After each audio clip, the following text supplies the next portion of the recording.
So hey anime fans, the series name is What If Naruto Got Harem with Kung Fu Panda, so let's start the series. Although she had become accustomed to the sensation of pain throughout her life, the agony of being struck, the pain of being laughed at, and even the anguish of being beaten so badly that she could hardly endure it, this was the first time she had ever experienced the pain of betrayal. A little girl sat in a cell under lock and key in the dark night of Konoha's police force headquarters, staring out the window with sad and angry eyes. Naruto sighed. She never imagined this would happen. At 13, most people would describe her as quite beautiful, with a toned, lithe body that was full of hidden power, deep blue eyes with a hint of violet, and hair that was once a great golden blonde with red streaks tied up in twin tails but now hung in tatters as if someone or several people had taken scissors to it and purposefully destroyed it. Of course, there were 3 lines that were always noticeable on her cheeks, giving the appearance of whiskers. She had spent years growing up in the village, but for her it was not a happy paradise but a never-ending battle for existence. She looked out across the remainder of the town she had called home, Konoha, the supposedly strongest in the elemental nation. He had hoped that Naruto would be seen as a hero at the time, but she was born with a heavy burden. She was made the jailer for the great nine-tailed fox, a beast that would have devastated Konoha had the 4th Hokage not sealed it within her. Yeah right, she thought bitterly, like anyone would ever consider me a hero, bunch of ignorant morons. She had been abused and mistreated all of her life because of her power and because she had the fox, but she had no control over it, and she was still despised for it. After graduating from the academy, she thought that becoming a ninja would help her deal with her problems. At first, everything seemed to be going well. Her team still thought she was useless, but she gradually started making friends with people, and her success in the Wave Country mission and the Chunin exams gave her more confidence that she could make a difference. However, everything fell apart because of one dreadful mission. The mission of Uchiha retrieval. She was thrilled to be given the opportunity to prove she wasn't a loser. Everyone believed she was after her friends ran into opposition and she was given the go-ahead to pick up Sasuke. The battle had been intense, but she was able to defeat him thanks to the Kyuubi's power, and she returned expecting to see cheers and happy faces. Instead, she faced contempt and hatred from the village, which was horrified by the so-called demon brat hurting the last loyal Uchiha and descended on her like a pack of wolves. The hospital's doctors didn't even see her, and Shizune was the only one who helped her recover. Her team only paid her a single visit, during which Sakura yelled at her for hurting her Sasuke and punched her severely, making her pain worse. Kakashi called her scum for injuring a comrade in the manner she did with the Rasengan and informed her that she was no longer her student. Even still, things continued to worsen, and the council's decision caused her issues. Rewind. As the council came to a decision, Naruto could only gaze at the ground in shock and sadness. Tsunade said, "Naruto Uzumaki, because of your actions against Sasuke Uchiha you are hereby stripped of your rank and to be executed for your crimes," in a painful voice. Behind her, Jiraiya felt guilty for disappointing his goddaughter in such a manner. The Shinobi Council was only able to look at Naruto with grief as the members of the Civilian Council taunted and yelled at her, calling her a brat, a monster, and other cruel insults. She didn't even register any of it, though, as 2ANBU approached her from behind and dragged her away. Her reaching up to remove the headband and toss it behind her was the last thing the council saw as she departed. The loud clang of metal hitting the floor echoed through the council hall, and there was silence before she was dragged away. Flashback concludes. What should I do at this point? As Naruto concluded reliving her experiences, she reflected. In her head, a low voice she had come to appreciate replied, "A very good question, kid. but not the one you should be asking. The one you should be asking is, what do you want to do? Early in life, Naruto had met the great Kyubi, and after a particularly nasty fox hunt on her birthday, she ended up unconscious for 3 days in the hospital. During that time, she found herself in her mindscape, where she met him and learned a few helpful things. First, Kyubi actually respected her, and he respected her courage and determination to keep going for her, so she was his favorite host in his eyes. Second, he told her as much as he could about her parents, including their identities, personalities, and the reasons behind their actions. The third was the best, but she was able to change the seal holding him, which allowed her own strength that had also been inadvertently sealed away. After she had left him, she always had him, her first true friend. It's ironic that she did her job and was being executed. The Uchiha departed the town and they slapped him on the wrist. I don't know, I mean what is left to do right now. As of tomorrow I'm scheduled to be executed, Naruto mused. Kurama grinned like a fox and replied, yes, that is true, but that only applies if we are in the village. Where are you going with this, fuzzball? Naruto inquired, her smirk beginning to appear on her face. I know a way that can get us both out of here, get you someplace that will actually treat you right, and all it will need are 2 scrolls and a small bit of revenge, Kurama stated. I'm listening, Naruto declared aloud. After 3 hours in the dead of the night without the moon, a cloaked figure dashed across the roofs until they reached the Hokage monument. They climbed it by applying chakra to their feet, and after reaching the summit, they hurried into the surrounding forest. After barely 10 minutes of sprinting, the person started to slow down and eventually stopped at a secret manor with a big front gate. Immediately in front of the manor was a familiar swirl. Looking up at the big gate through Naruto's eyes, Kurama questioned, are you sure you're going to be able to get inside? If my theory is correct, my parents would have entered me into the seal matrix. If they did, I should be able to enter right away. If not, it will take some time to circumvent the seal, Naruto pondered. She was actually quite intelligent, thanks to Kurama's assistance in the mindscape. She never displayed her full strength in the academy and always acted as though she was the last person to die, even though she could have easily given Sasuke his ridiculous, egotistical but on a silver platter whenever she wanted. However, because of the council, she was forced to hold back and not give them an excuse to execute her. She cautiously and carefully extended her hand as she walked near the gate, not wanting to injure herself or run the chance of being discovered. Fortunately, her prediction was accurate, as the door's seal illuminated and opened, allowing her to enter. Despite years of neglect, the Namikaze compound still had a certain charm, so she smiled as she sprinted inside and started exploring. Eventually, she found what she was looking for, the library. From there, she began packing, finding every jutsu scroll, every helpful book on Fuin Jutsu, and even some of the weapons she had discovered hidden away in a large scroll. As she turned and was ready to go, she came upon a nursery, what must have been her nursery, and entered slowly, playing with the crib. It was difficult to imagine that this would have been her room had her parents survived.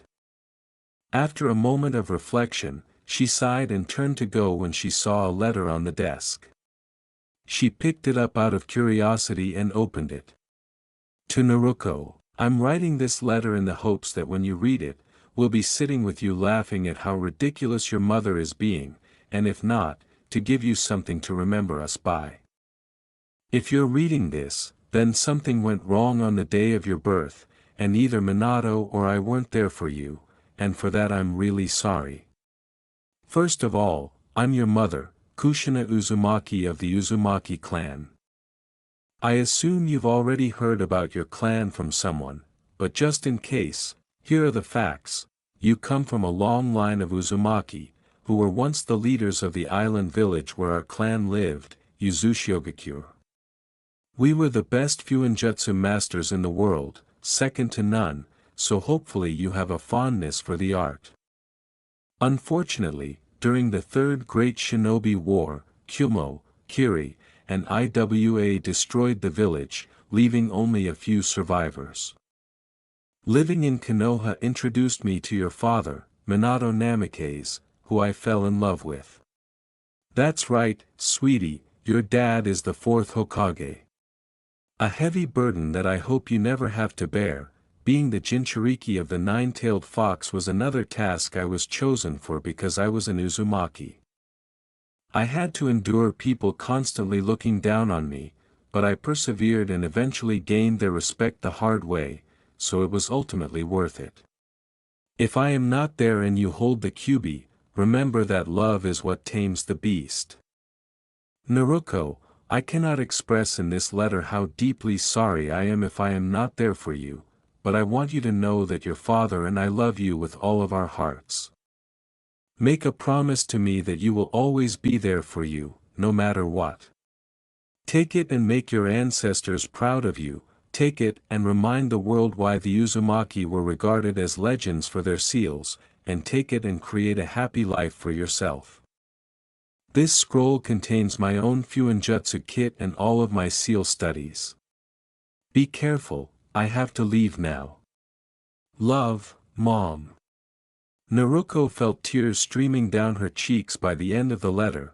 Reading it had made her sad, but it had also made her happy. Knowing that her parents actually loved her and didn't just desert her made her feel so much lighter. When she saw the seal, she pushed chakra into it and produced a complex kit bearing the Uzumaki seal. Kurama asked, "Do you need a minute, Kit?" Wiping the tears from her eyes, she assertively stated, No, I'll be fine. I intend to do what my mother asked me to make a life for myself filled with happiness and to remind the world why you don't screw with the Uzumaki." Kurama, pleased to see his host resolve returned, added boldly, "All right then, let's make one last stop then get the hell out of here." They nodded firmly, sealed off a few pictures and toys, and hurried back into the village, making their way specifically to the Uchiha clan district. The Uchiha family likely had the worst security in the village for a village that cared so much about them, but Naruto ignored this and moved on to the clan house, where she quickly located it, unlocked the door, and crept inside. Using a jutsu to make herself as silent as a ghost, she arrived at Sasuke's room and discovered him sleeping. With a drop of sweat forming on her head, Naruto thought, even when he's asleep, he still has an egotistical smirk. She shook her head to clear her mind as she moved forward and stuck, knowing that if she took a solid punch to the head, ducks but wouldn't be waking until morning. After that, she took out the writing kit and, with the fox's assistance, started writing a very complex seal on Sasuke's forehead and stomach. The one on his forehead would cut off all chakra to his eyes, making it impossible for him to access his sharing and destroying his eyes if anyone tampered with it. The one on his stomach rendered him sterile, and Naruto Uzumaki effectively screwed over the Uchiha line with a brushstroke. After finishing everything, she chuckled and wrote a brief remark before heading outdoors. After locating a free space, she sat down and started drawing a new seal that was larger and more intricate than the one she had previously created. It took about 20 minutes to finish, but the outcome was worthwhile. "Alright, now just channel my chakra into it and hold on to your butt," Kurama chuckled, anticipating that this would be enjoyable. Before grinning and snatching up the demon churka in her hands, Naruto stood and gave the community one more glance. When the ANBU arrived to investigate, they were perplexed until they checked Sasuke's room and discovered him unconscious with a note on his forehead. "See ya, assholes," she cried as loudly as she could before activating the seal and disappearing in a blinding pillar of light. When it subsided, Nothing was left but burned earth. The text stated, "Payback's a bitch, ha," and Naruko Uzumaki signed it. After what felt like an eternity, Naruko moaned and opened her eyes, only to close them for a second against the intense light. After adapting, she opened them once more and stood up. For some reason, her body felt heavier than before, but it also felt more balanced and elegant. To check on his host, Kurama said, "'Bout time you woke up." Naruko inquired bewilderedly, "Kurama, did the seal work? Are we away from Konoha?" "See for yourself, kid," Kurama whispered, pushing her forward. A bewildered Naruko stepped forward and gasped at what she saw. Beyond all of that, she saw a vast valley spread out in front of her, with homes and businesses scattered across the landscape in a village that was unlike any village she had ever heard of. She was standing high on a mountain peak in some kind of garden, and below her was a large palace made of jade that appeared fit for an emperor. Around it were other smaller buildings that she actually recognized as a barracks, training hall, bath house, and so on. "Where are we in the world?" she asked, obviously perplexed. Kurama surprised her by saying, "To be honest, I'm not entirely sure, but I can tell you weren't in our world anymore." "What do you mean that we're not in this world?" "Kurama, where are we?" Naruko insisted. Kurama mentally screamed, "We'll figure it out later, for right now, duck," as her instincts warned her of danger, and she instinctively dove back when a tiny form flew over her hand and landed in front of her. Despite not anticipating a panda, she flipped backwards on her hands and dropped into a stance, prepared to battle whoever attacked her. Okay, it looked like a red panda, but it didn't make her any more bewildered than before. Had she entered a summoning realm or something? The red panda looked at her and demanded, "Who are you? How did you get up here?" Naruko's bewildered statement, "I don't know, I just woke up here, I swear," was met by an attack from the panda, who ducked and blocked his enraged taijutsu attack while trying to keep up with him. "Why is this guy acting like he's battling Lee without any weights?" she pondered. Following a minute of conflict, the two parted ways once more. When the red panda asked again, "I'll ask one more time, Fox, who are you?" "Fox?" Naruko thought coldly, "Oh great, does he know who I am too or something?" Kurama replied, "Ah, not quite kid," looked down and left, in a very agitated manner. Bewildered, she followed instructions and almost jumped out of her skin when she saw her reflection in a small lake. Gazing back at her, she saw a golden bipedal fox that was the same height as her, with a body that was toned and well-built with hidden muscle similar to her own, golden blonde fur, eyes that were a deep cerulean blue, 3 dark whiskers on its cheeks, crimson red ears on its head, and 9 fluffy blonde tails that were tipped with red. The fox was beautiful and deadly, and Naruko was unnerved by it because it moved in the same way. To the panda's obvious confusion, she exclaimed, "What the hell, why, am I a fox?" The panda was ready to attack her again when a voice interrupted him, saying, "What are you yelling about? Though I've never seen a fox with that many tails, only in myths really, no one is stupid to not know their own race." Naruko was brought back to reality by an elderly voice saying, "Enough Shifu, I do not believe it to be wise to continue to battle our guest, especially since she has done nothing to warrant it." An old-looking turtle with a deep-grained shell and a cloth with an unidentified symbol on the back approached them. He was supported by a beautifully made walking can, but what most struck Naruko was the grandfatherly smile she had only seen from the elderly man before he passed away. The landed, who is now known as Shifu, told the elderly turtle, "I apologize, master. I discovered this vixen trespassing on the balance grounds and confronted her. I understand Shifu, but I believe she is not trespassing, I believe she is here for a reason, so perhaps it would be wise to wait before we pass judgment," the turtle stated prior to examining her. When the elderly turtle said, "So tell us, young fox, what is your tale?" Naruto chose to be courteous and bow to the turtle after calming down from the confusion. There was something about the turtle that made her want to trust him, something she hadn't felt since Sarutobi. "I apologize to you both, I didn't mean to trespass, and I'm afraid I don't know how I got here as I just woke up from a rather strange experience," she said, then became dejected. "As for my tale, it is not a pleasant one," she said. Reluctantly, for various reasons, the two went behind the turtle as he gestured for them to return to the palace. "Then, perhaps the smart thing to do is to talk over tea," the turtle suggested pleasantly. Naruto told the two her story after they introduced themselves, and she revealed that the turtle's name was Oogway.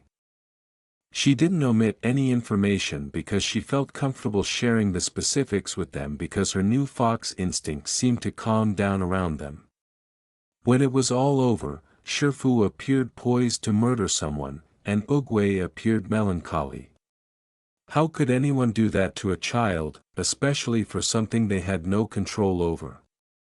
"If I ever get my hands on those villagers I'll dash," Shifu began. "Peace, Shifu, senseless anger are not the ways I taught you," Oogway replied in an attempt to reassure his buddy and pupil. With a glance at his teacher, Shifu remarked, "But master, something like this is unforgivable." The fox gave Oogway a startled look when he said, "I know, my old friend, but what has happened in the past cannot be undone. All that can be done is to help Naruto on her way to a bright future." Having never experienced this before, she questioned, "You want to help me? Why, I just told you my story." His use of venom in the word villagers startled Shifu. "My dear, no one should have to suffer what you have. I would be a cruel old man if I did not do anything to help heal the pains that these villagers left on you," he remarked. Shifu bowed his head in shame and murmured, "The same goes for me. I'm sorry I attacked you outside Naruto. He shouldn't have behaved so hastily." Then Naruto patted Shifu's head, causing him try to knock her arms away, but she noticed the smile. "Shifu, it's okay, I know it sucks, but I'm used to things like that. Besides, it takes more than a misunderstanding to bring me down, and that's all it was, a misunderstanding," she said. Oogway remarked, "Then, my dear, I think I know the best way to help you," capturing Naruto's interest. The words, "I ask you as a new friend and someone who wishes to see you happy, stay here at the Jade Palace and be my second student. I believe you would make an amazing master of Kung Fu and I wish to help you achieve this," were spoken by Oogway. Naruto's eyes widened as she gazed at him. Naruto asked Kurama, who had remained silent during the entire story, if he felt this was a trick or something. As Kurama regarded his host, a tiny smile appeared on his lips. "No, I can see it in both your eyes, they care for you and want to see you happy, plus I think you should stay as well, this is a fresh start for you, kid, take it," he urged. She considered it for a minute before grinning at Oogway. Naruto bowed and stated, "I would be honored to be your student, Master Oogway," which made them both grin. Tai Lung was enraged and hammered the training dummies in an attempt to release some of his pent-up anger at not being granted his destiny and the dragon scroll he had spent so much time and effort pursuing. Shifu had brought him before Oogway earlier that day and said he was prepared to assume responsibility, but Oogway had told him that being the dragon warrior was not his destiny. Those words had struck him more forcefully than anything else, since his entire life, his dream, and his reason for existing was to obtain that scroll and prove to Shifu An. The unexpected but effective placement of a gentle hand on his back helped him regain control over his emotions and calm his fury. He turned back and moaned as he collapsed to his knees in fatigue at the feet of his second master and the person he referred to as his mother. Breath Tai, giving into your anger will do you no good in the long run, it will only bring you sorrow and more pain, Naruto said him. She had been a student of Ogwe and a member of the Jade Palace for 30 years. The years had done wonders for her and Kurama, respectively. She was now well over 6 feet tall and exuded the elegance and poise of a lady, but anyone who knew her knew that beneath that fragile flower was a snake of power just waiting to strike. She wore a long red and gold battle kimono with sleeves embroidered with silver foxes and seals of all kinds. Shortly after she started training, she learned something important about entering this world that neither she nor Kurama could have predicted. There was no chakra in this world, instead, there was chi, which was stronger than chakra but still very powerful. She had initially believed that Kurama would not be able to live without chakra, but she soon realized that he was now a manifestation of chi and that, because of his altered form, he was able to escape the seal and her body without harming her. He was now a big orange and gold fox that served as the palace's protector and a metaphorical father figure for her. She also learned that seals not only continued to function but also performed better when influenced by chi rather than chakra. Through training, she improved as a seal master and accumulated a larger collection of seals than either of her parents, even going so far as to honor them by creating seals that they had originally created. Tai Lung felt sadness wash over his body as he said, I know I shouldn't let my anger cloud my judgment, but, all my life I have worked to make you and Shifu proud by earning the title of the Dragon Warrior, and now I discover I will never be able to do this, I have failed you. He felt as though he had really let him down. But instead of the tongue lashing he had anticipated, he felt a paw slip onto his head and stroke behind his ears, a behavior that still makes him purr. When Tai started purring, Naruto laughed because she had been the only one to really care for him as a cub and felt almost like a mother to him. Come meditate with me in the garden, she said as she up and made her way to her favorite area in the temple. Tai Lung was waiting nearby, perplexed by her behavior. Wasn't she upset that he hadn't succeeded? They soon reached a location that Naruto had always wanted, the pond where she and Shifu had battled when she first arrived. It was significant since it was there that she had had her first tense encounter with the man she now considered a brother. Tai Lung grinned as he sat there, taking in the calm of the word and the grandeur of the view that stretched out in front of them. It was pleasant to occasionally pause and enjoy the scenery, something he hadn't done in a long time. After a minute, Naruto broke the stillness by saying, You haven't failed me or Shifu Tai. He glanced over in confusion at what she had said. Tai Lung repeated, his bewilderment audible in his voice, How could I not? I failed to fulfill my destiny and become the Dragon Warrior. The simple statement, Tai, let me tell you something I have always believed, destiny is a funny and fickle mistress, rarely is it what you expect it to be, most of the time you find it where you least expect it to come to you, was followed by Naruto putting a paw on his back once more and drawing him near. Even if you are not the hero of this story, I believe you still play a role in its creation and one day soon you will discover what your true destiny is, until then I want you to promise me something, she instructed him to do. Promise me you will not give into hatred and anger, promise me you will stay the noble and kind warrior that I have watched you grow into, urged Sei. He sighed joyfully, realizing that she was correct and that it would not benefit him to give in to his anger and resentment and act foolishly.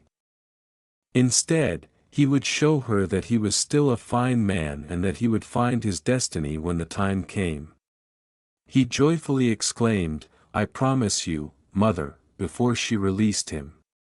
Naruto mocked, Thank you, now go get yourself washed up, I refuse to allow any surrogate child of mine to smell like he just rolled around in a pig pen, which caused him to laugh and nod. He then got up and began walking for the baths. Naruto sighed and closed her eyes when he went, listening for a while. She looked at Shifu as he came over with tea and a chessboard and said, "You know I should be giving you a fox-size beating upside the head right about now." "I know, and truthfully I would have it coming. I shouldn't have pushed him so hard to be the dragon warrior, and if I had known he would have nearly been lost to anger I would have taken it back," Shifu remarked as settling the stuff down. Poking him in the chest, Naruto remarked, "Well, the past is in the past and your actions didn't cause anything too bad considering you have me on damage control." Shifu laughed and said, "And where would I be if I didn't have you to rein me in?" They both laughed as Naruto remarked, "Somewhere in the middle of a deserted road, laying in a ditch, dead, proving that even if they were not blood relatives, they were still family." Shifu pointed at the board and remarked, "Now, I think we have a game to get to." With a slightly arrogant look, Naruto questioned, "What would be our current score for our games, 60 to 62 in favor of me?" Shifu sighed and shifted his piece, saying, "Don't even get me started on that." The two of them engaged in a game of wits for the next hour, as they typically did on days when they had no training. The environment was calm and the silence was pleasant as they went along, until at last a question broke the silence. Shifu looked up at the fox and inquired, "What was it you wanted to speak to myself and Master Ogwe about yesterday?" Her statement caused the red panda to sigh and roll his eyes. "Well, Master Ogwe already knows, but I suppose I can tell you," she added. "Lately I have been thinking, despite the fact that we are still in our prime, the two of us are starting to get up there in years," stated Naruto. Shifu grinned and remarked, "Hey, I resent that comment. Shifu, you're turning 50 this year, remember, and I'm already 43, it won't be long before the two of us can't really go out and bust bandits every time they show up to try and raid the village. We still have a few years before that day truly comes, but I think it's time we start thinking about who is going to replace us as the next defenders the village," Naruto responded. "There is Tai Lung, isn't there? The two of us have been training him since he was a cub, and even if it was for a different reason he could more than handle things," said Shifu. "I know, but Tai can only be in so many places at once and I don't like the idea of sending him out into the world without any kind of support. We always had each other to help in fights, Tai should have the same kind of support," Naruto responded. Curious about her intentions, Shifu inquired, "So what exactly are you thinking for this?" A team of young martial arts fighters trained by us to one day become the village defenders. I have a few candidates in mind and have already asked Master Ogwe, who has given his consent on the matter. He believes it would be a good idea and that this could be a way for us to properly learn to train students, Naruto told him. Even though Shifu enjoyed fending off bandits and protecting his home, he knew his surrogate sister was correct when she said that they needed to consider what would happen after they were gone, and this was the best plan for the time being. Shifu rubbed his chin as he considered this. She laughed when he questioned, "You said you have a few people in mind, who?" Tigress sighed as she watched the other kids play outside her half-board window in her orphanage room. Once more, the staff forbade her from playing with the other kids because they were afraid she would hurt them with her claws and her rage. Trying not to cry, she turned aside and returned to her bed, sitting with her knees pulled to her chest. Why? She never intended to harm anyone, so why did they all have to perceive her as a monster? She really wished someone would take her away and provide her with a true family.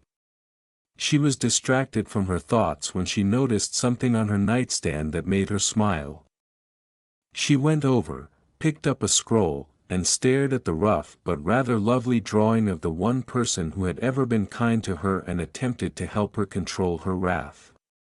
Naruto was only a 2-year-old cub when she visited the orphanage a little more than 4 years ago, but she hardly remembered it because she could still feel the soft, caring hand on her head and her kind voice making her feel truly loved. Ever since, the fox has made it a point to visit the orphanage and spend time with her. She put the scroll away and pulled out a new one. After grabbing some paint and a brush, she started working on a new painting. Naruto had recommended it as a way to help her relax and manage her anger, and she discovered that she took to it like a duck to water. Although her abilities weren't particularly professional, she was still getting better. But before she could begin, there was a knock on the iron door that prevented her from leaving.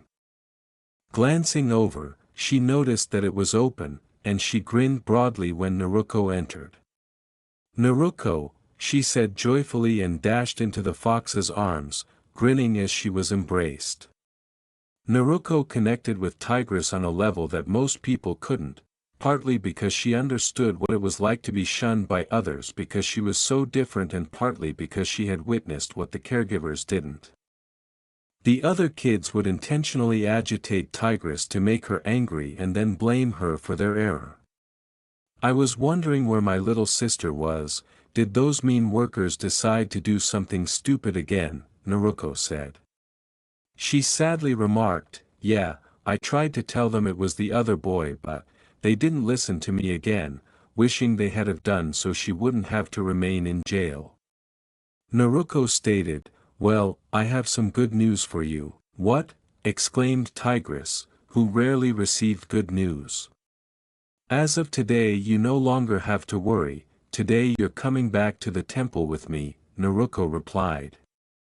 She was truly leaving, and Tigress couldn't believe it. Without hesitation, she pushed her sister over and sobbed with joy. Naruto grinned and gave her a hug in return, prepared to accompany her to her true home. Mantis sighed as he made his millionth attempt to break the pointless bars of the cage he was in at the moment, but he was unable because the seals carved into the wood glowed and kept the bars from breaking. He screamed at the fox, who was sitting atop a boulder serenely sipping tea as if she had all the time in the world. "Come on, this is ridiculous, grow a backbone and fight me like a real man." He became even more enraged when she added, "Ah, but I am not a man, I am a woman after all." Mantis, with a little laugh in her voice. He jumped up and down and bounced off the walls as he attempted to escape once more. "You know what I mean, fight me one-on-one instead of trapping me in this cage," he said. She asked, partly expecting to hear his response, "And why would I do that?" "Because that is how kung fu fighters do things. You're the great, golden-tailed fox, the mistress of seals. Don't you have any honor to fight a guy face to face?" Mantis said. "I do indeed have honor, young Mantis. I also have something that you severely lack and need to gain," remarked Naruto. Assuming she was bluffing, he remarked arrogantly, "Oh, and what would that be?" "Patience. You rush and rush forward trying to get something done as quick as you can, so eager to fight and prove your strength, yet, you never take the time to sit and wait, think and find the best solution to a problem," Naruto stated as she returned to her cup of tea. Mantis looked away from her and sighed as he started trying to escape the cage once more. The longer he worked on it, the more agitated he got, and soon he was breathing heavily from the effort of hitting the bars so many times. When he turned around, he noticed that the fox was still sitting on her boulder and smiling as she looked out over the countryside. Curious, he followed her gaze and noticed the sun sinking over the mountains. It was a strange, serene beauty that he had never really seen before. He started to consider what she had said.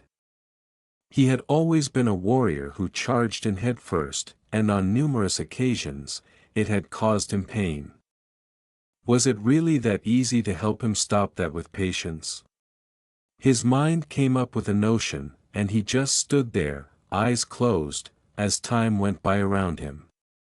He didn't even flinch when day gave way to night and back again. When he heard the cage open 24 hours after he had just stopped moving, he leaped to attack the fox, only to be caught and smiled by her. "You did well, young mantis, it took you less time to learn my lesson than I thought," she stated. She merely nodded as he said, "That's why you locked me in a cage, to learn patience." The woman replied, "Come sit with me, I think we have something to talk about," and he did, in an unusual way. As she stood atop the gorilla bandit who had assaulted her community and shattered her father's teeth, Viper gasped for air. She had done it, she had truly done it. She gave a little chuckle of delight as she leaped off the bandit and slithered away to let her father to his work after noticing her father's figure looking at her proudly before approaching to speak with the guards. She heard a faint clap nearby as she was strolling and turned to see a nine-tailed fox, whom she recognized as Master Naruto of the Jade Temple, outside a confectionery she frequently visited. "That was a very impressive display of skill, young Viper," Naruto stated, grinning at her. Since Naruto was one of the few female kung fu masters and could fight on an equal footing with most others, Viper was at a loss for words. Thank Master Naruto," she stammered, concealing her blush. Naruto laughed as she turned to watch the guards arrive and apprehend the bandit. She could see Grand Master Viper observing the two of them with interest, but she wasn't sure what she wanted to discuss with his daughter. "I can see you have a lot of skill, young Viper, and I wish to offer you a chance to become Stinger in your own way, a chance to make your own legend past your father's legacy," Naruto unexpectedly stated.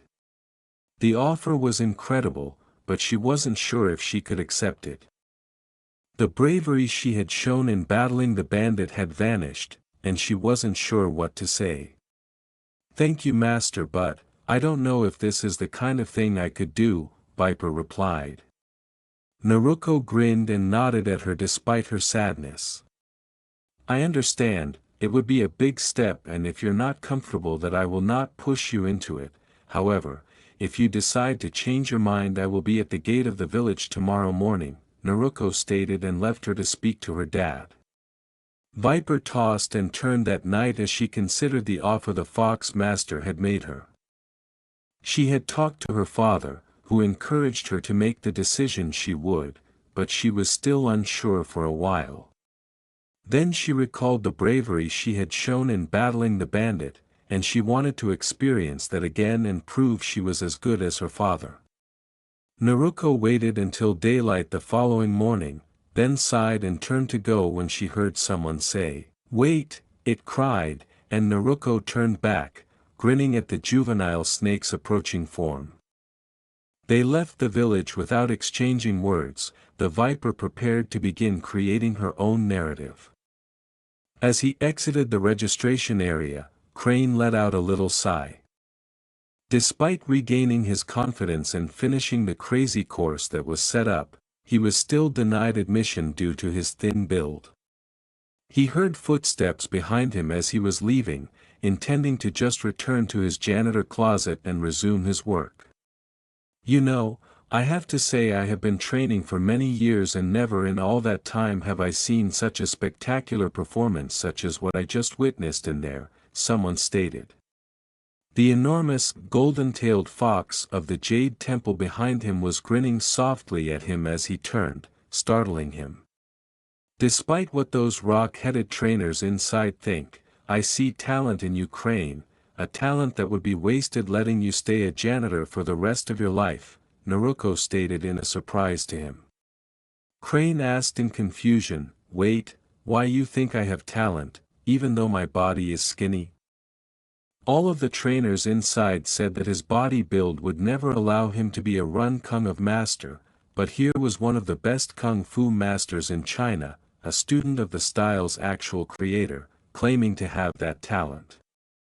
With a laugh, Naruto approached and tapped him on the shoulder.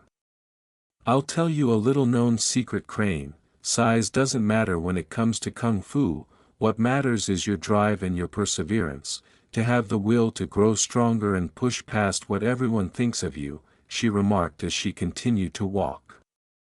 "Like I said, Crane, you have a great talent.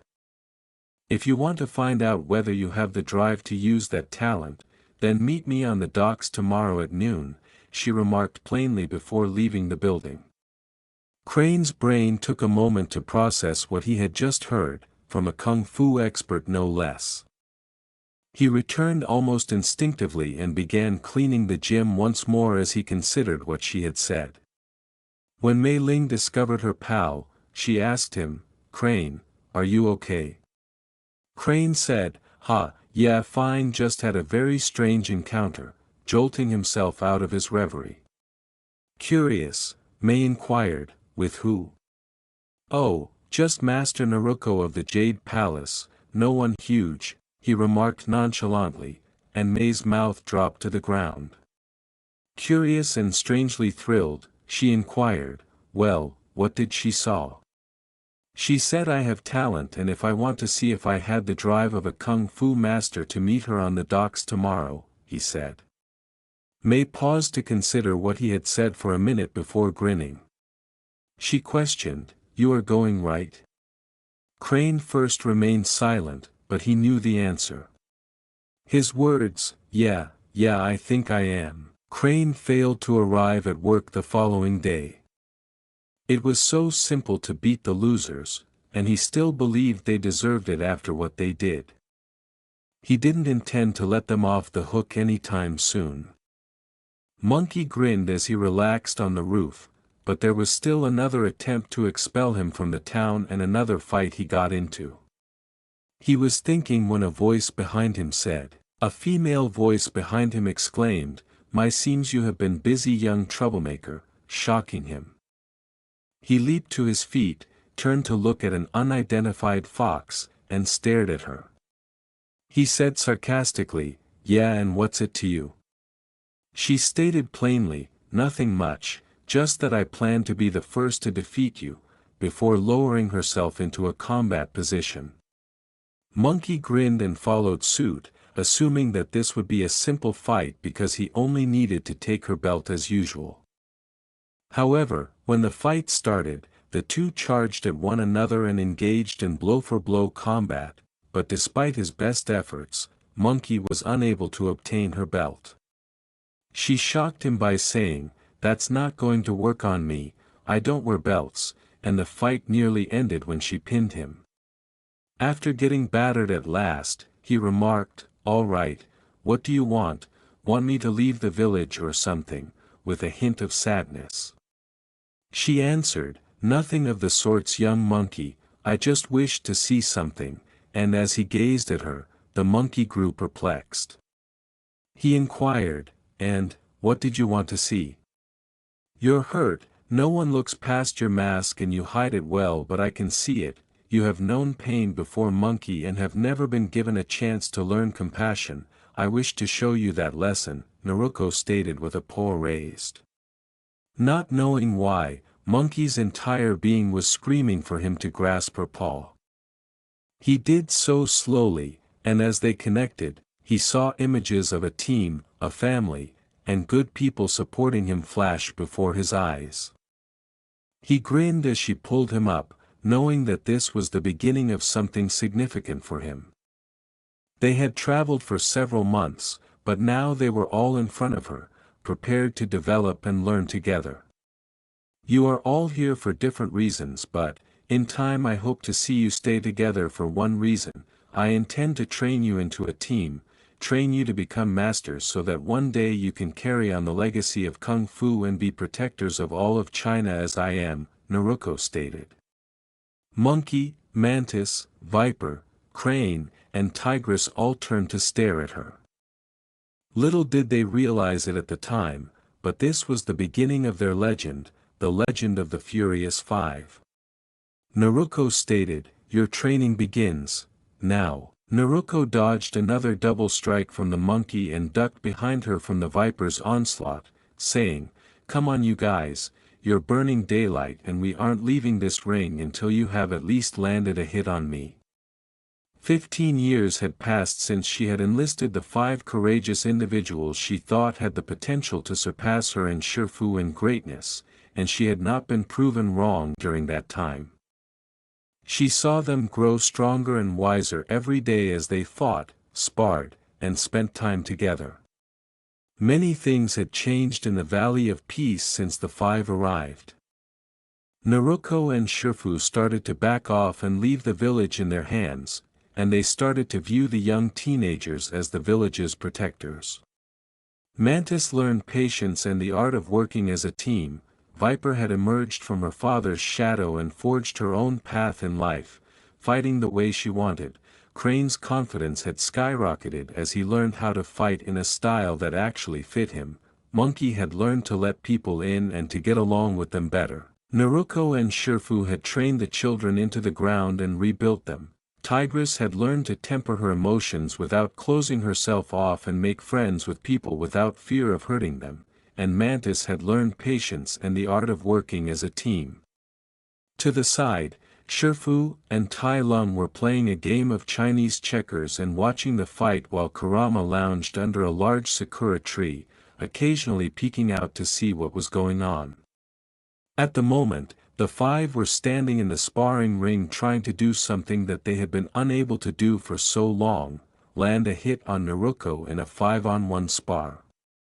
Naruto halted the battle after 10 more minutes because he could tell they were getting tired. As they lined up, Naruto stated, "The three of you did well, you almost had me there at times, but you still have room to grow and to work on." Naruto started by talking to her daughter. When Naruto got Tigress out of the orphanage and made sure everything was legal, she formally adopted her as her daughter. Naruto had never regretted that decision since witnessing the joy on her face when she told her. Before turning to Monkey, she stated, "Tigress, you need to practice your ferocity. If you can identify a weakness, don't be scared to take the initiative and attack." She added, "Monkey, you still need to work on your speed because you were struggling to keep up with the others." Crane followed. "Crane, you have wings, don't be afraid to use them and height to your advantage in any fight," she added following Viper. She turned to talk about Mantis next, but was cut off when she heard someone calling her and Shifu's names.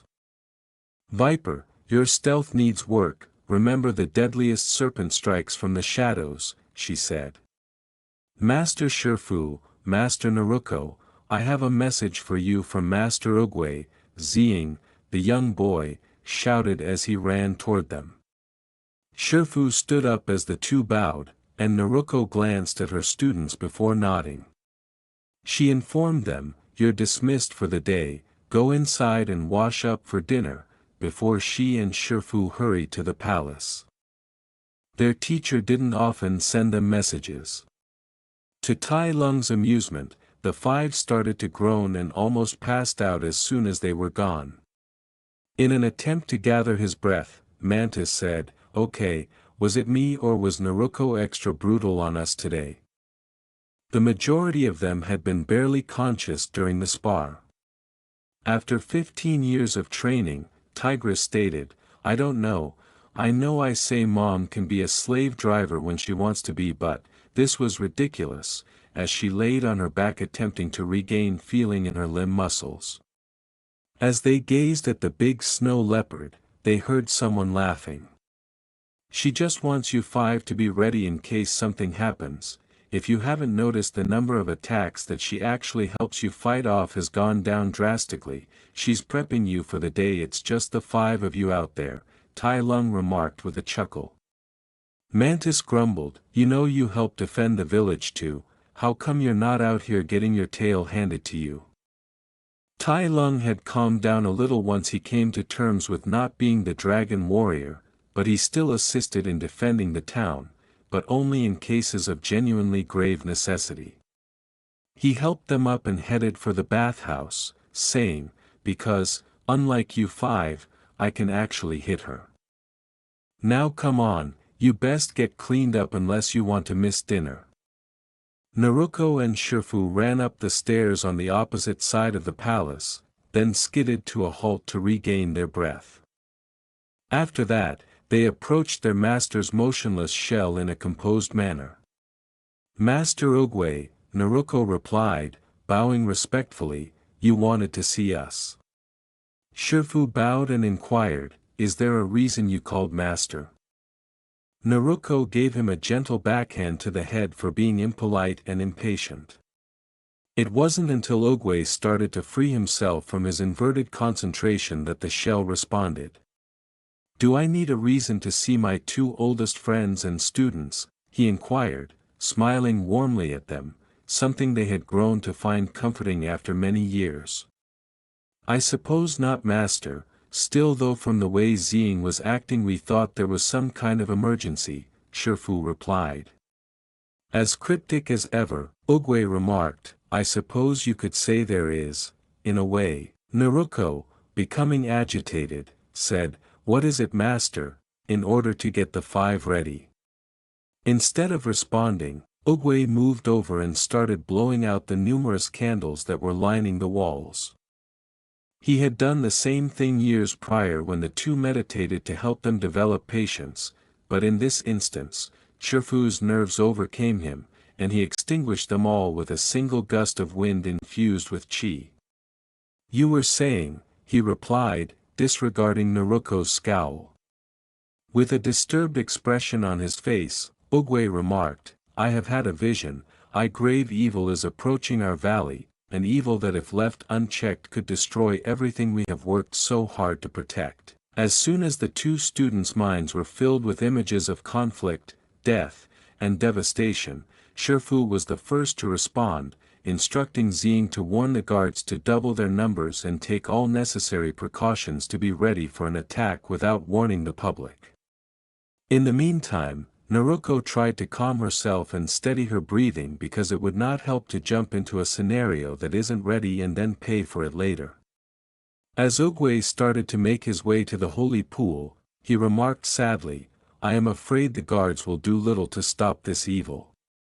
Shifu yelled, annoyed that they could be so composed about this, "We can't just do nothing and let whoever this is march into the valley and destroy the all we have worked for to protect and maintain." Ogwe tapped the water with his cane and cleared it to expose the golden dragon above it. "Ah, Shifu, your mind is like the water within this pool, the more you work it up the harder it is to see the picture, but if you allow the water to settle then the answer will become clear," he remarked. Shifu murmured humbly, "The dragon scroll," while the three gazed up at it. "It would make sense. A threat of this monumental size and animosity warrants such a choice to be made," Naruto stated. "But, who could possibly belong to, who could be worthy to unlimited knowledge and power?" Shifu responded to each of them. Ogwe's confused response, "I don't know," caused Naruto to literally palm his face. "If you did then this would be far too easy. However, destiny always has a habit of screw with you when you don't need it to," Naruto remarked, shaking her head. "I believe you are right, my dear student," Ogwe replied as he turned to leave, reflecting. The two agreed because it was the most logical approach.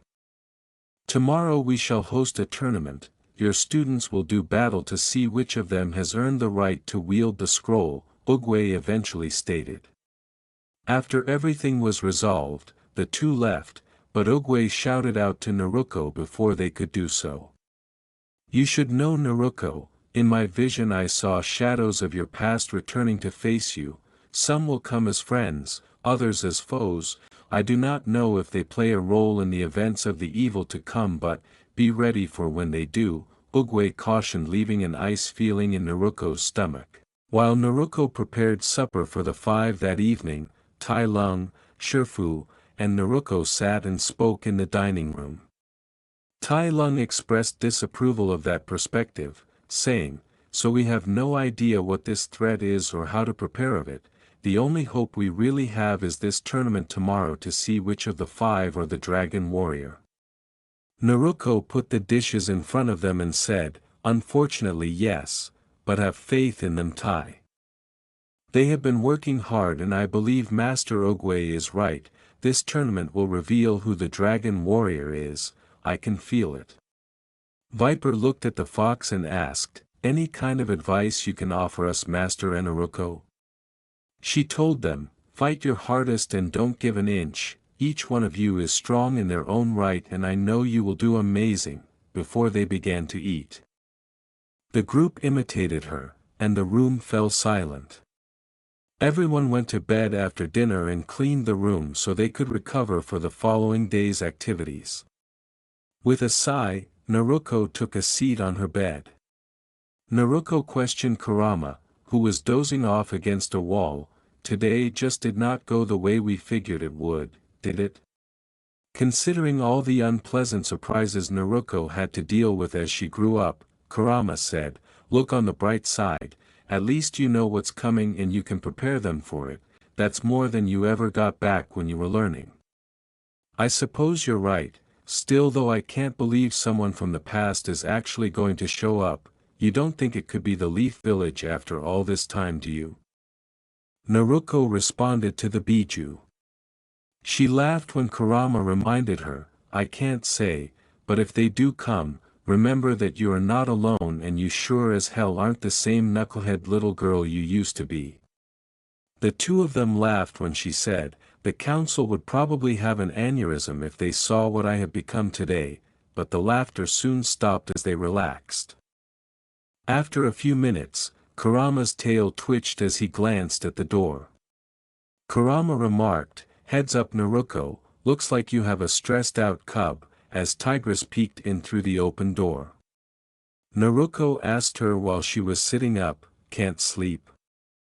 She nodded and hurried inside before closing the door. "Was it the nightmares again?"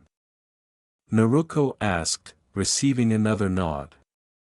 Tigress was still troubled by memories of her time at the orphanage 10 years later, and even at the age of 21, she still had them and sought assistance from her mother.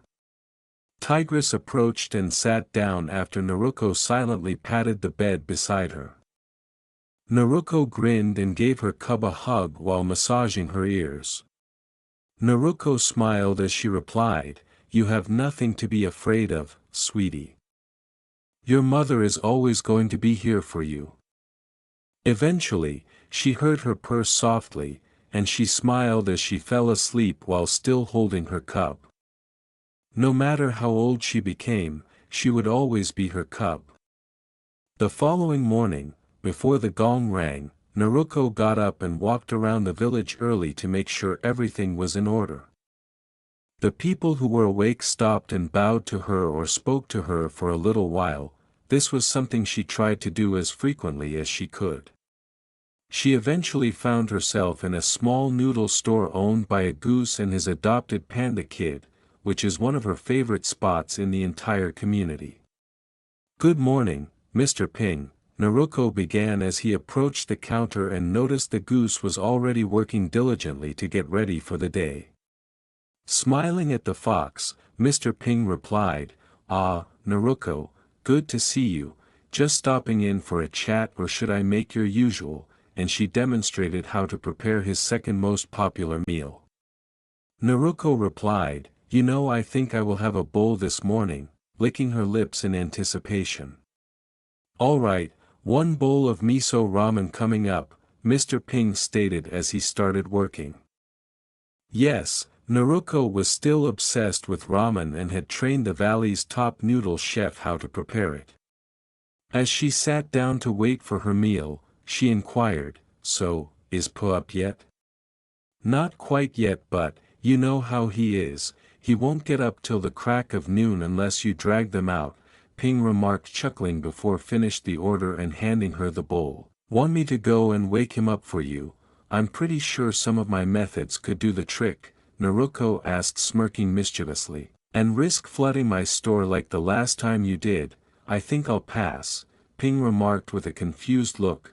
Naruto giggled sheepishly recalling that. After that the two made mild chit-chat while Naruto worked on her ramen at a slower pace than she had when she was younger and Mr.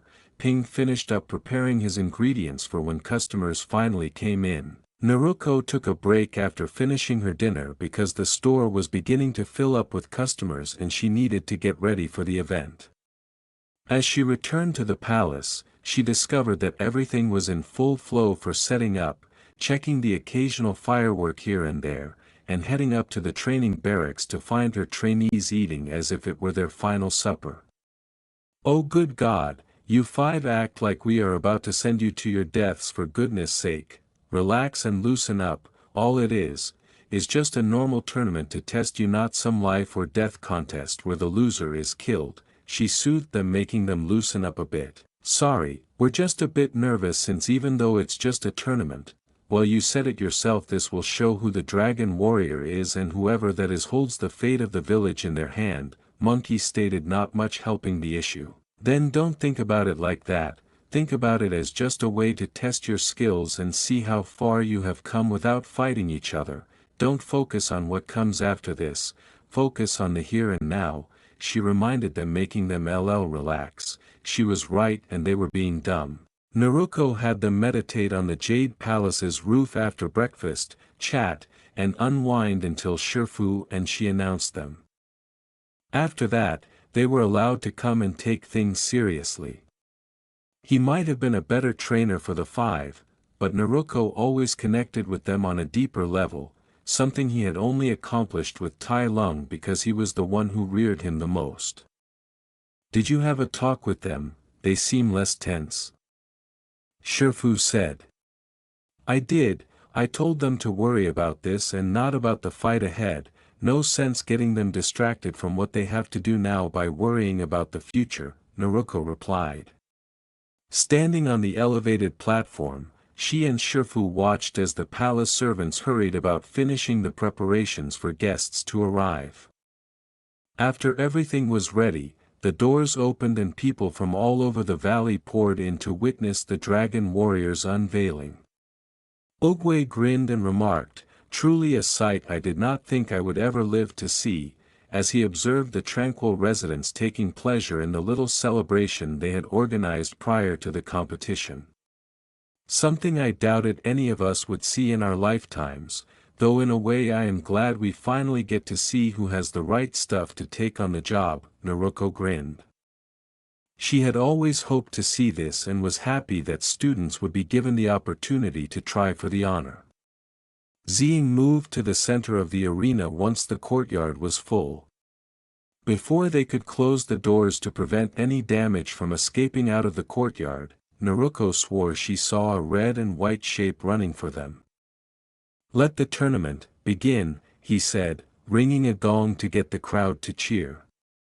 As the five came down from the roof to make their own entrance, Shifu said with a hint of pride, "Citizens of the Valley of Peace, may I present to you the most feared fighters in all the land, prized students of Master Naruto Uzumaki, the golden-tailed vixen, herself, Tigress, Monkey, Mantis, Crane, and Viper, the Furious Five." Feeling proud of her students for mastering the delicate and potent art of action poses without her help, Naruto grinned in her head. The ensuing competition was nothing short of a masterpiece demonstrating the progress each of her students had made in their lessons and independently. Each demonstrated their own fighting style with the elegance and skill of masters, and Naruto was certain that they had succeeded in becoming what she had set out to create, legends and masters of their own destiny, individuals who the world would remember as heroes despite their humble origins. It was time for the Tigress to enter the ring after 4 bouts, but before she could do so, Naruto noticed a tree moving behind her before it threw Po into the air. To everyone's attention, Master Oogway abruptly tensed and closed his eyes. He murmured, "Dragon Warrior," and then he stood up. The five hurriedly formed a line and waited while Master Oogway moved down the ledge while keeping his eyes closed and smelling the air. He was directed by an invisible force to the person he knew to be the Dragon Warrior. Something seemed strange to Naruto as she watched and bit her lips softly. It seemed like everything should be going according to plan, but someone was going to show there and utterly screw everything up. Naruto's prophecy came true just as Oogway reached the line of the five. A loud slapping sound sounded from behind the wall, followed by a pillar of color that went straight up into the air, getting higher and higher. When it reached its highest point, it burst into a brilliant and vivid flurry of explosions that caught everyone's attention. Naruto hurried to her feet and attempted to identify what it was. Then it ended and she could see the sight of something large plummeting down back to earth. Following its path, she gasped when she saw where it would land. Too late to stop it, she watched as the large mass slammed down and created a small dust cloud. Taking only moments to settle down, she along with everyone else in the arena saw one thing. They saw Master Oogway, the creator of Kung Fu, and wisest man alive, pointing to the slowly coming to form of a large black and white panda. Oh damn, Naruto thought. Okay Naruto, calm down, this is not the end of the world. Yes, Po was the one who Oogway decided to bestow the title of Dragon Warrior to. Yes, he has no formal training and you are going to have to start from the ground up with him. And yes, Shifu and the others currently look ready to tear the panda limb from limb for this. But you can handle this, right? Naruto thought, rubbing her temples. It had been 10 minutes since the tournament had ended. Pa had been declared the Dragon Warrior and hauled off by a palanquin and was currently heading up to the Sacred Hall of Heroes to retrieve the scroll from its place, assuming Shifu even allowed for him to take it down. Meanwhile, her students had headed back to the barracks to rest and recover and probably work off some steam in Tigress's case. I do not think I have seen you this agitated since the time slavers attempted to raid the village for new wares, my young student, Oogway said, walking over to the stilled fox as she tried to sort her mind out. I put most of them in the prison infirmary for months before they could even be assigned cells, Naruto said, remembering before changing the subject. Master, are you sure that young Pa is truly the one destined for this? He has no former history with the temple or kung fu in general, unless he has been hiding some grand hidden talent for all these years. She asked. I am not truly sure of anything. I believe you once said that destiny and fate are fickle mistresses. Perhaps this is simply them showing this side. I do however know that in the end everything will work out as it should and this village will once again be at peace, Oogway said in his usual cryptic speech that she had grown used to over the years. All right, master, for now I'll trust your judgment and Shifu and I will train the panda.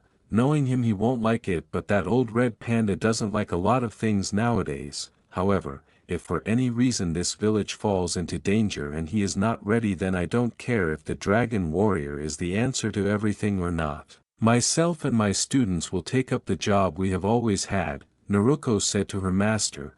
It was the only thing that could make her feel safe in this growing time. I understand, however I myself must ask you to not hold back and set this young panda up to fail. Treat him as you would any of your students, Oogway informed her. It's not me you have to worry about when it comes to pushing him away, Naruto mumbled and turned, beginning a trek up the stairs leading to the Hall of Heroes so she could have a discussion with the panda. When she came, she stopped at the door and listened, picking up the sounds of chatting. She then gave a sigh as she knew who was the one talking and what they were saying. You are not the Dragon Warrior, you were never supposed to be the Dragon Warrior, and so long as I can help it you will never be the Dragon Warrior. The unmistakable sound of Shifu's voice trickled out of the door before a quiet thump was heard and the sound of small footsteps leaving. Pushing the door open, she groaned and saw Pa fighting to lift himself off the ground. Coming over discreetly, he reached out a hand, shocking him when he spotted her. Oh, sorry master, he murmured, pretending nervous as he accepted her hand, and she hauled him up with a considerable deal of strength. Pa, I have been coming to your dad's shop since you were a small cub and have watched you grown for many years. I think we are a little more on a first-name basis, she joked about, making him feel more comfortable. Sorry, this is just all way new to me and a lot to talk in, plus I don't know if you heard, but I think Master Shifu doesn't exactly like me, Pa said sheepishly. As she walked over to a display, she added, don't take too much of what he said to heart, he can be a bit grumpy when things don't go his way. Her weapons were a pair of twin fans with blades on the tips that acted like fangs and various seals stitched into the fabric. Without turning to face her, he looked back at the shattered urn he had smashed when Shifu discovered him. He still felt awful about it. And what about you? Do you think I have what it takes to be the dragon warrior? He questioned. At first, Naruto didn't respond. Instead, she grabbed her fans and snapped them shut. Did you know that before I came to the temple I was considered the dead last at my home? I studied martial arts there and the others of my class and village thought I was a joke.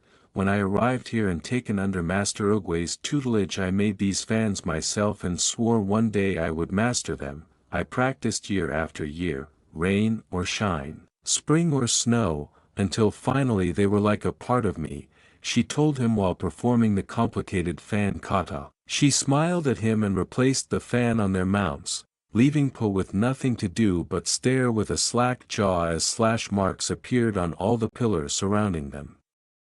So, do I think you have the potential to be the dragon warrior? Yes, I do, just like I do all my other students, but if you have the drive to push yourself beyond your limits and reach that goal, well that remains to be seen, she said. Her words, "Come along Pa, we have a lot of work to get to and an unknown amount of time to get it done so we will be working as fast as we can with what we have," caused him to stumble in an attempt to prove that he had the motivation to complete the task. They soon reached the training barracks, where Tai Lung and the other 5 members were busy training once more. Shifu was watching them from a distance when he noticed Naruto and Pa enter. He got up and walked over to them, then stood by Naruto's side, laughing in his head at the terrified expression on the panda's face. "All right, let's get started," Shifu said. Wow, wait, like right now," Pa said, averting his gaze as a burst of flame appeared in his field of vision. "Yes, right now Pa, as I said we do not have a lot of time to get you trained and ready for your duties. This means we have to begin working as quickly as possible. Now understand, only when you can do this entire course perfectly will we begin to think about handing you the scroll. Now what level to start you on?" Naruto clarified as she and Shifu guided him around to the side. As they passed a blow-up dummy he believed he could use, Pa questioned, "Well, no offense, Master Naruto or anything, I'm not a master and all that. Actually I have never done a day's worth of kung fu in my life and seeing how that is like the top of the ladder, is there like a level 0? Until Naruto made him face her. Before turning to a large shelf of scrolls, Naruto told him, "Pa, 2 things. First, there is no such thing as level 0, everyone has a degree of power and skill in them and all it takes to hone it is a place to start. Second, we will not be starting with normal kung fu. Instead we are going to be starting you on a specific taijutsu style that works for you." These were all the materials she had gotten from her parents' library the night she left Konoha, and some Kurama had assisted her in writing from his recollections. Pa questioned, perplexed and a little curious, "Taijutsu? I don't think I have ever heard of something like that. How is it connected to kung fu?" Kung fu itself is a specific form of martial arts or hand-to-hand combat, covering its own style.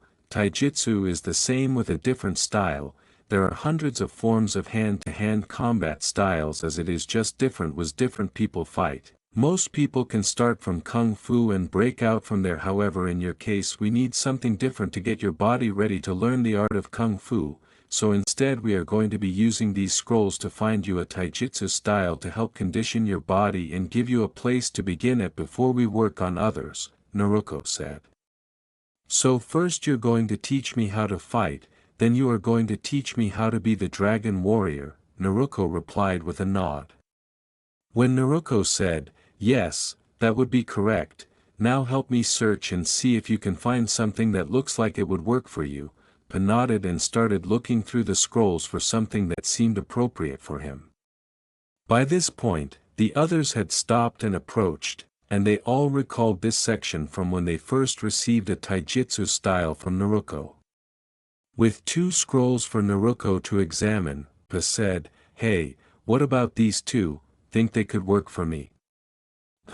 Both bear style and iron warrior style, both rely fundamentally on getting into a slug match with your opponent, absorbing the damage and pushing through it to blow away your opponent with devastating hits, Naruto said, looking at the katas and scrolls. Even Shifu had to acknowledge that if the panda could master either of these two techniques, he might possess the skills necessary to be a dragon warrior.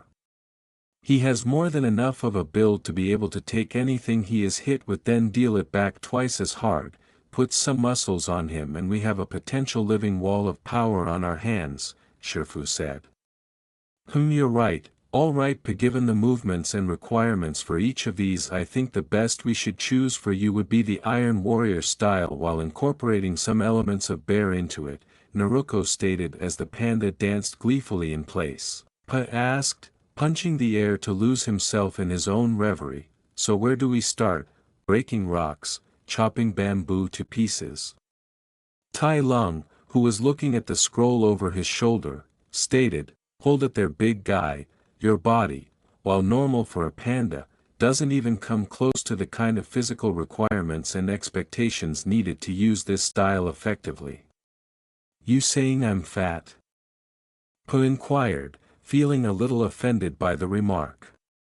Tigress snapped at him, well, you're not exactly rolling in muscle either, panda. Naruto made him appear dejected for a moment before he brightened up again.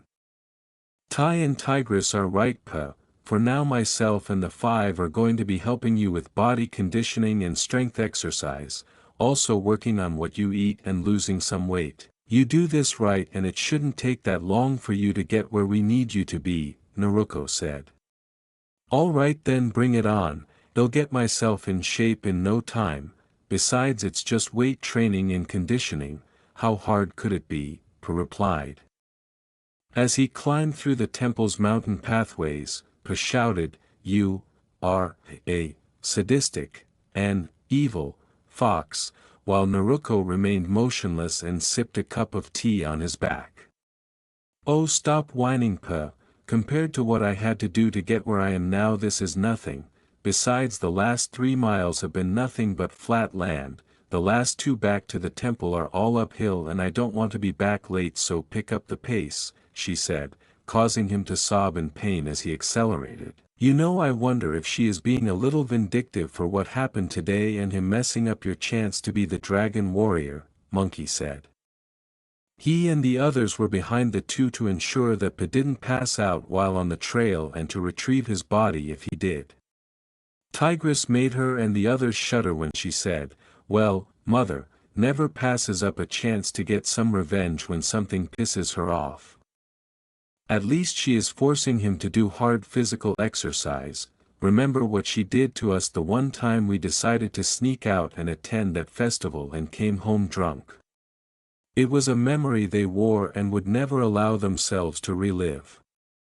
I swear I can still not look at bananas the same way, Monkey remarked, suppressing the recollection once more.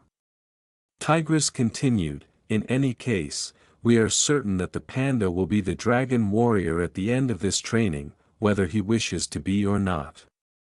You know, you don't sound as upset as you should be about this whole thing. I thought you would be hating the panda's guts and threatening him to leave right now, Mantis said. That would have been the case. Tigress would have likely lost her fury and screamed at the panda in the past. However, years of living at the temple and with her mother had helped her control her wrath and bring it down to more tolerable levels. She quipped, maybe I should be angry, but, seeing what he is going through, I think I would pass, as she heard Pa scream once more. After a torturous few hours, which included everything from strenuous weightlifting to ascending the side of a cliff, the panda eventually fell, allowing himself to breathe. Naruto then stepped off Po's back as they returned to the courtyard. After he was somewhat healed, he said, you are a demon and a half with this. How can I even survive this? By keep pushing forward and letting every day's worth of lessons improve you. Now come on, it's time for dinner and I could use a hand in the kitchen, she said as she helped him get up. After cleaning up for the day, all of the temple's residents gathered in the dining room, where Naruto and Pa coordinated their efforts to prepare a supper. After a long time, the two had mastered teamwork, just as she had done with Mr. Ping many years prior. After a while, Mantis said, "So you and Naruto sure work together well, you two seem to just know the way you each move, what's up with that?" The others were also perplexed. "Oh, when I was younger I always kind of struggled with cooking since I was uncoordinated in the kitchen at first, Miss." Naruto had been coming to the shop regularly for some time by then and helped out in the kitchen on busy nights. One day she asked if I wanted a hand. After that she started teaching me how to cook properly and we just fell in sync after a while. Funny enough, she taught me how to make ramen before she did, Dad, explained. Everyone suddenly heard a groan and glanced at Shifu. "I thought you had given up on that idiotic dish for good and I would never hear about it again," Shifu remarked. The red panda's strong distaste for ramen was the cause of numerous arguments when they were younger. She glared at the panda as she distributed the food, saying, "Shifu, if I've told you once, I've told you 1,000 times, if you keep disrespecting my ramen, I will kill you with a chopstick." Shifu glared back and stated, "I will stop disrespecting it when you stop bringing it up," starting another of their notorious food disputes. Leaning over to the monkey, he questioned, "Is that normal?" as he observed the two masters appear poised to tear each other to bits as the conversation continued. Looking smugly at his buddies because he was just one, Monkey told him, "Oh yeah, we try not to bring up food of any kind when those two are around. We actually start a betting pool about when the next argument and possible fight would break out, over what, and how the fight would end." There was tension between Naruto and Shifu, but other than that, the remainder of supper went off without a hitch. After 10 minutes, the argument stopped and the party ate in silence. Naruto moaned as she lay there staring at the ceiling after her back thumped on the bed. Naruto said, "I think this counts as one of the most stressful days I have had since we actually left Konoha and first arrived here," as she turned to face Kurama. The former tailed beast had not attended the events because he stayed out of the spotlight to prevent people from becoming alarmed by his size. "This panda is certainly going to make far more interesting than it was around here, that is for sure," Kurama stated. Unaware of how correct she was, Naruto finally changed out of her clothes and into her pajamas before blowing out the candle and leaving her room in complete darkness. "No kidding, and my sixth sense is telling me things are only just beginning to get crazy and more things are on the horizon," she said. A bright light suddenly flared up in a bubble in the middle of a remote area, miles away from the sleeping temple, the Valley of Peace, and Naruto's worries. When the light faded, 4 figures appeared in the center of a ring of seals carved into the ground, each very different from anyone else that could be seen in this world. A female panda with a big scroll on her back in Chinese-style clothes said, "What in the world, where the hell are we? I thought this thing was supposed to take us to Naruto." The sloth, dressed in a green vest and black body suit, said, "It's troublesome that Master Jiraiya told us it would take us to the same place she was, not that it would put us right next to her." His long hair was tied up in a pineapple stem-like ponytail. A pink monkey dressed as a medic screamed, "What the hell, what happened to our bodies?" making the other monkeys grimace and muffle their ears. "Shut up, Sakura, Shikamaru. Find out where the hell we are and find me the dobe," a black wolf with a purple shirt with pants and a fan on the back shouted.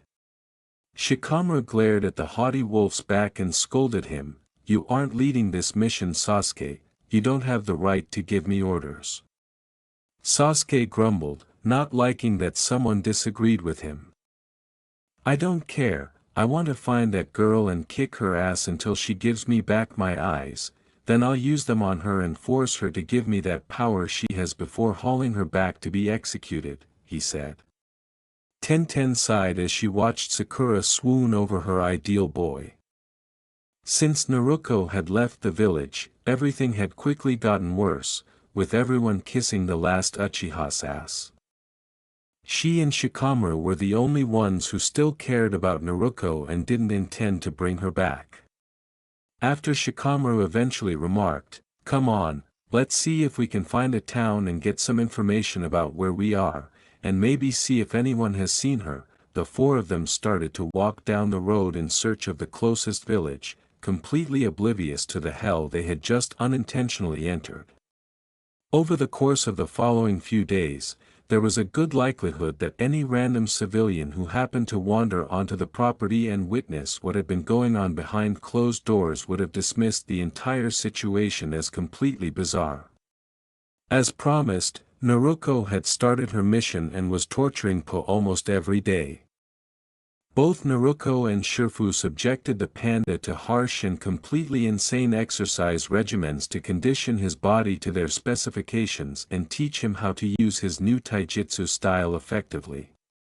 In addition to body conditioning, he had to endure daily spars with the various members of the Furious Five, each of whom, in his opinion, was their own version of hell, pushing him to the limit. At this moment, Naruto was once more enjoying the tranquility of the rising light, the crisp morning air, and the sensation of being gradually pushed up and down by the panda beneath him as he performed a series of almost suicidal handstand push-ups on his hands. "Why is it so messed up I can say this training is actually working," he exclaimed, and after just 4 days, he was already finding that he was having less trouble and could finish his exercises without passing out. He was also starting to notice a significant improvement in his general strength, balance, and stamina. Naruto took a drag from her pipe and remarked, "People don't often realize just how adaptable a body is, especially one that can use chi. Though I haven't taught you how to actively attack with it, your body is already beginning how to passively circulate the energy through it, meaning your muscles heal at a faster rate and your overall health adjusts quicker when put under harsh conditions." This habit was inherited in honor of her surrogate grandfather and also had a secondary function. "Hey, speaking of that, am I gonna be able to earn a chi activator?" Pai asked, continuing his set. Naruto had learned a crucial thing while studying her new home. Even though there was no chakra and she could no longer perform jutsu as she used to, she could carve seals into anything that resonated with an element, such as a pipe, fan, hammer, or anything else, and use it to initiate a jutsu-like attack. For her, that meant using her fans and pipe. Tigress had a set of brass knuckles for earth attacks, Viper had a metallic rod to conduct lightning, and so on. Her words, "We shall see in due time, young panda, for now focus on what you are doing and not what lies ahead on this road," caused him to moan and go on. Kurama's unexpected remark, "It amazes me how much young Pa reminds me of you from all those years ago. Despite not having your energy or stamina, he does have your never-give-up drive when it comes to bettering himself," made Pa feel somewhat pleased because it was uncommon to hear the fox demon commend someone. Kurama retorted, "He also reminds me of you in the fact that both of your eating habits were deplorable nightmares before you started training seriously, which caused both of them to experience tiny storm clouds of melancholy." Mantis remarked, "Wow, look at that, the panda is still alive even if Naruto is using full sadist mode on him," as he and the others approached and started their morning workouts. She made them all perspire as she said, "It is nothing I haven't put any of you through when you first started learning your taijutsu style, and I do not have a sadist side." Yeah, and Kurama's is a vegetarian who likes to cuddle with others, they all thought. He gave them all death glares as though he understood their thoughts and ordered them to resume their workouts. Both foxes jumped off the panda's legs after he completed about 20 more push-ups, allowing him to stand up and rest.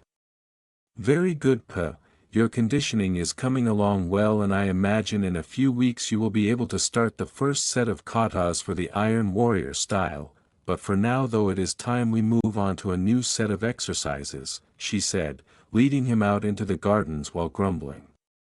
They soon arrived at Naruto's favorite location, and Po was a little taken aback by what they found there: 2 cups of tea that were still warm despite the chilly surroundings, as well as a game board for shogi.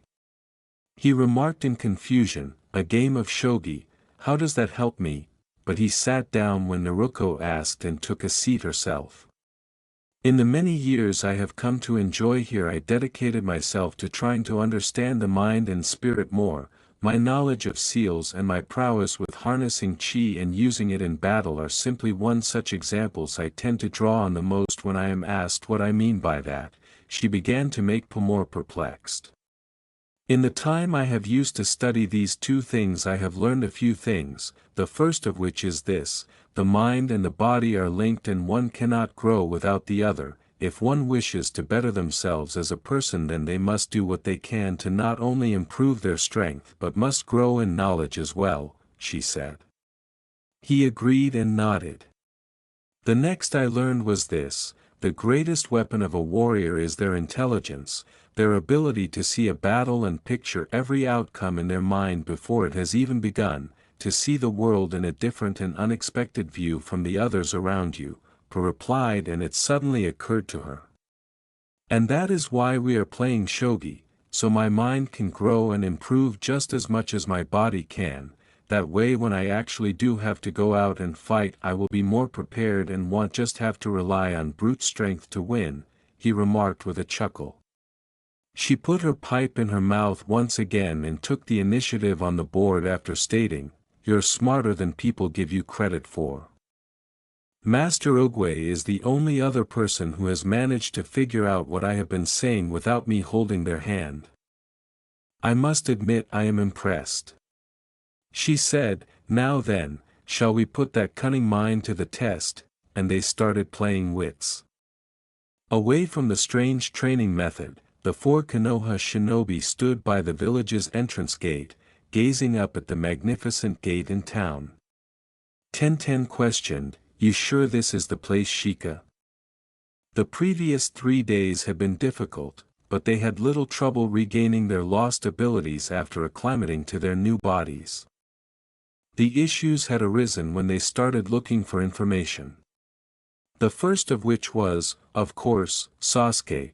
Not only was it impossible for them to approach any civilian to ask them a question because of his demanding and hot-tempered nature, but it was also evident that wolves were not the most popular species in this world because they were constantly receiving the evil eye from town guards. Normally, this would not have bothered them, but shortly after they arrived, they learned that none of them could use chakra, which meant that there was no justice. Tenten was the only one who could still fight at full strength at this point because her seals in her weapon scroll were still functional. It took them almost a day before they could even obtain some responses from individuals, but at last they spoke with an elderly pig who answered some of their questions without Sasuke or Sakura there. It had been mind-blowing to hear the different titles and stories the once dead last had earned during her time here. "Yeah, if what that old guy said was true, then this is the Valley of Peace. Naruto should up there in that temple, though don't ask me how for the life of us we are going to convince her to come back or beat her in a head-to-head fight," Shikamaru acknowledged. Sakura squealed about how great he was, while Shikamaru and Tenten rolled their eyes as Sasuke added, "Doesn't matter how strong she thinks she's got, I'm a Uchiha and we can only be beaten by another Uchiha," with a smug grin. In order to avoid wasting any more time than necessary, the foursome strolled into town afterwards, paying no attention to anyone. However, Tenten couldn't help but feel at peace in the village, just as things had been in Konoha before the civilians had essentially taken over and the whole economy had started to falter. They soon arrived at the bottom of the stairs and began climbing. Initially, it appeared simple because of their extensive muscle training, but as they ascended higher and higher, they all started to feel the effects of the walk. Before long, they were panting and perspiring as they continued to climb. Eventually, They arrived at the landing and took a moment to catch their breath and replenish the energy they had lost from the insane death climb. Tenten asked no one, Cammy, how could anyone actually make it up those things without extensive muscle training? Even Lee would be sweating right now, and he does stuff like that for fun. After they recovered, they went to the door that blocked them. Sasuke tried to kick it down, but Shikamaru stuck out a hand, causing the final Uchiha to give the sloth a bored look. Sasuke groaned but gave in nevertheless, allowing the sloth to knock on the door. Shikamaru said, if Naruto is truly here and if she is everything we have heard about her, don't you think she would have reinforced the door with seals so that no one could break it? It only took a few minutes before the sound of wood grating against wood was heard and the door swung open slightly to reveal a goose who briefly examined them. The knock seemed to reverberate across the entire ground as if to let whoever was inside know where in the large palace they were. Before Sasuke could begin making demands and shut them out before they had a chance, Shikamaru responded to the goose's question, I am afraid this is private property, what is it you wish? The goose nodded, which shocked Shikamaru, who had hoped the goose would trust him when he continued, we're sorry to bother you, the four of us are from a distant village seeking an old comrade of ours and we received word that she may be here. The geese opened the door for them to enter and had him follow her. Ah, yes, you must be the guest that Master Naruto said would be arriving today, forgive me for my transgression, please come in, she will be in the garden with her students, the goose replied. As Shikamaru and Tenten still had their own agenda here and didn't want any excuse to avoid talking to Naruto, they thought, I'm not sure if I should be relieved that we actually got into this place with ease or nervous in the fact that Naruto knew we would be coming ahead of time and prepared for us. This has every warning for a trap in the book, but we can't do anything but walk right into the thing without making ourselves look suspicious, or should could activate it and take us out even before we can even talk. Soon after, they entered a magnificent garden with hundreds of flowers strewn throughout the grounds to display the vivid and exotic colors. However, the large reflecting pool caught their attention, where they could see a large black and white panda bear lost in thought over what he perceived to be a game of shogi, and a golden fox with 9 tails flowing and twitching languidly behind her. Naruto looked up from the board and noticed the group of 4. She groaned, got up, and calmly popped her back. Dope, Sasuke cried as soon as he spotted her and came over to her, avoiding the geese, who did nothing to stop the enraged wolf. The panda nodded and turned, realizing that this was a great chance to watch his master fight. We'll have to pause our game for the moment, I plan to make short work of this, then we may resume where we left off, she said. Idly catching a fist he flung at her face, she turned around to face the bloodthirsty Uchiha, twisted it behind his back, and kicked his back knees to knock him to the ground. It's been such a long time since we saw each other, Sasuke, and yet the first thing you decide to do is try and punch me. I must say I am hurt. Didn't you enjoy the little present I left you before I skipped town? She asked with a beaming sneer plastered on visage. Dobe, let go of me now and return your power in my eyes, he shouted as he struggled in vain to escape the elder fox's ironclad grip. Her words, how about no, you and your ridiculous clan of thieves as well as the Leaf got what they deserved when they chose to do what they did, and now here is the price, your clan ends with you and the Leaf loses a founding clan, caused him to roar in rage. He refused to let Naruto beat him, but nothing he did was effective.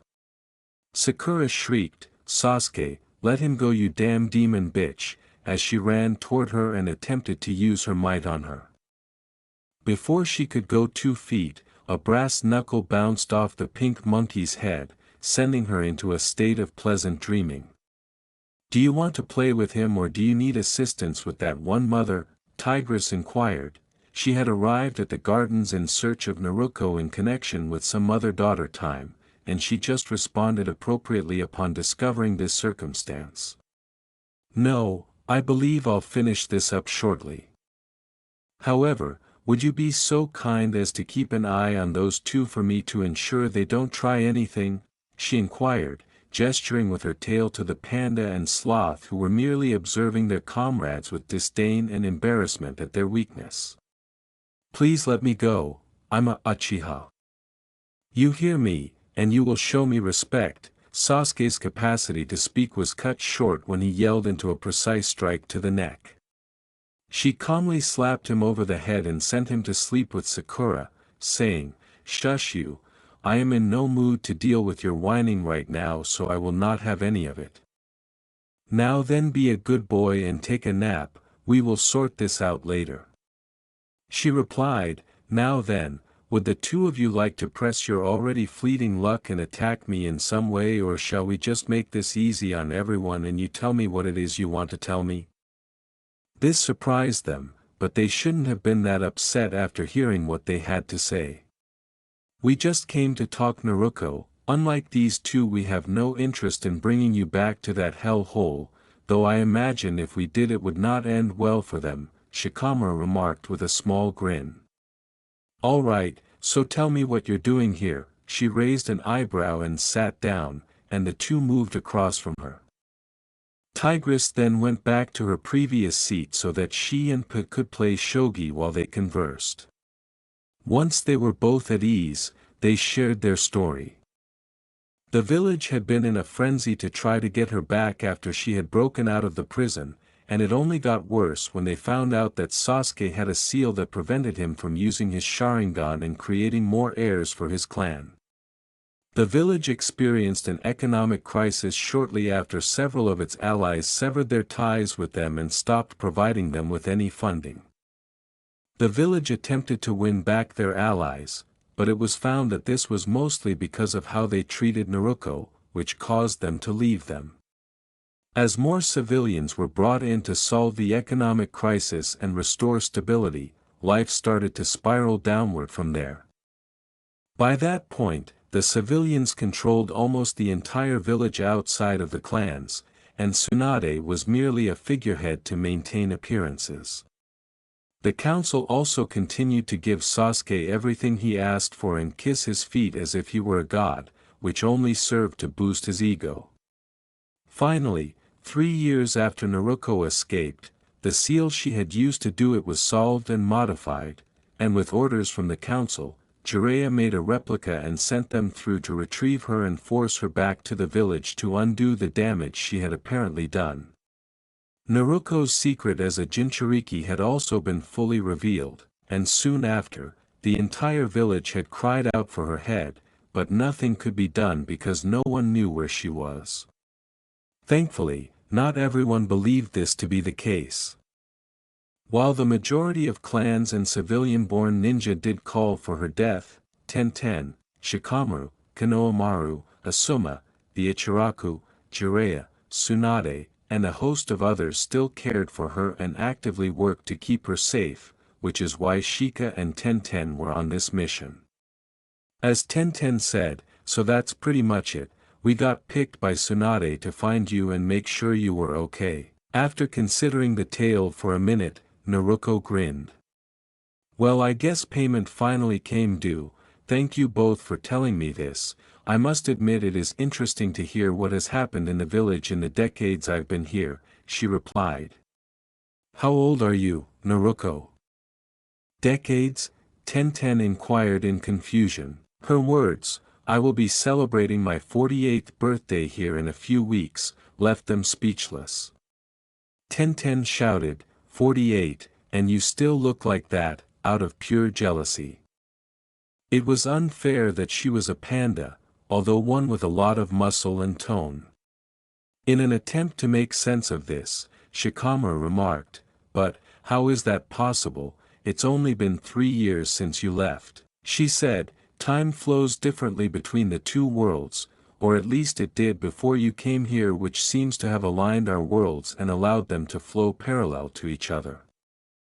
She and Kurama had created a seal to track this effect and keep an eye on anyone leaving her world, which is how she knew they were there.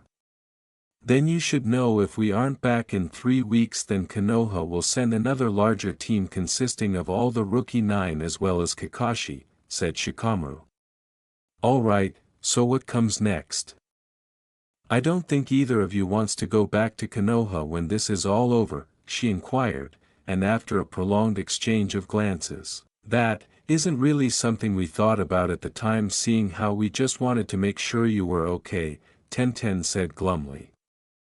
What did they do while they were locked there? They gazed at her, and she flashed another sly smile. Well, I think I know just the perfect solution, she replied. Tell me, are you both interested in learning Kung Fu? She inquired.